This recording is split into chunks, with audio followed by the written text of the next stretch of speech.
Hi guys, welcome to the Proof of Wolf channel.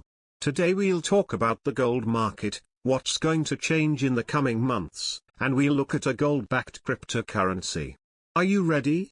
Basel III is an internationally agreed set of measures developed in response to the financial crisis of 2008. The measures aim to strengthen the supervision and risk management of banks. Some changes from this agreement will come into effect on June 28 in Europe, and on January 1, 2022 in England. These changes will directly impact the gold market. First, let's understand the difference between allocated and unallocated gold. Allocated gold means physical gold stored in warehouses. Legally, you are the owner of the gold and the account provider is the custodian, meaning that the gold would be returned to you if the provider were to go bankrupt.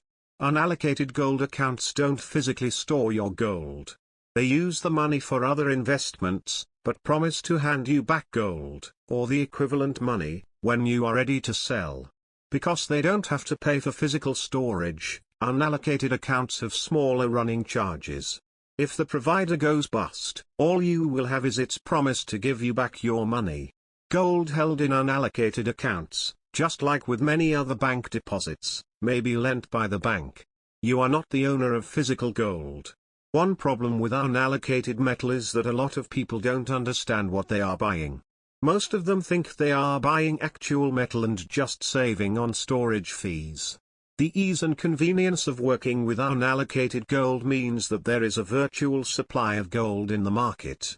Money comes in through people interested in investing in gold, but that money doesn't buy physical gold, it just stays virtually on paper.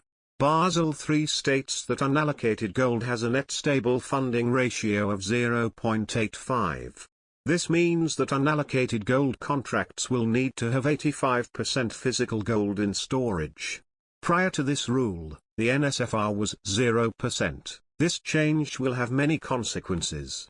It will become much more expensive to trade unallocated gold, and it will make life more difficult for companies and people used to the advantages of this market.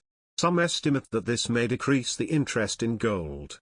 On the other hand, the supply of gold will be greatly reduced, as the unallocated gold market, which is very large, will be forced to buy physical gold.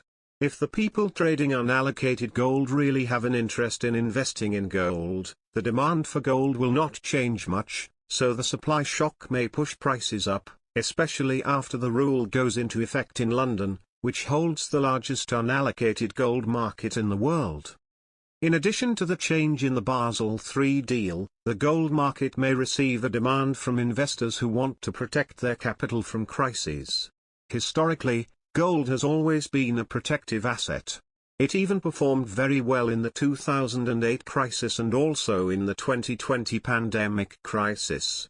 With the fragility of the global financial system and a new crisis approaching, the gold market could become even more attractive.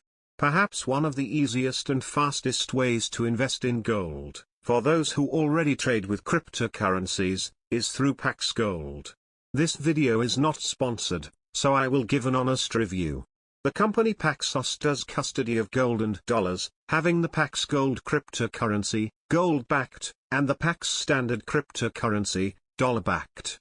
For those who don't know, the stablecoin Binance USD has its dollars custodied by PAXG as well.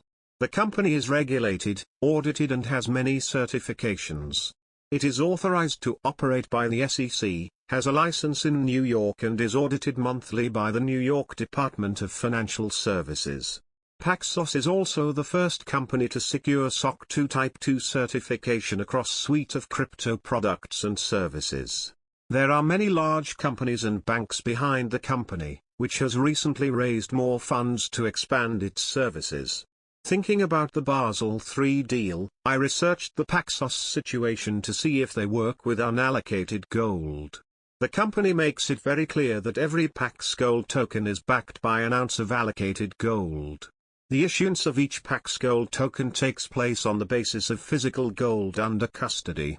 Investors can transfer dollars and even unallocated gold contracts to the company in order to obtain their PAX Gold tokens, but the company always converts everything to allocated physical gold.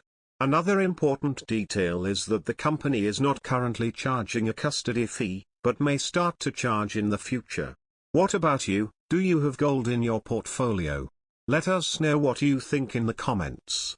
See you in the next video.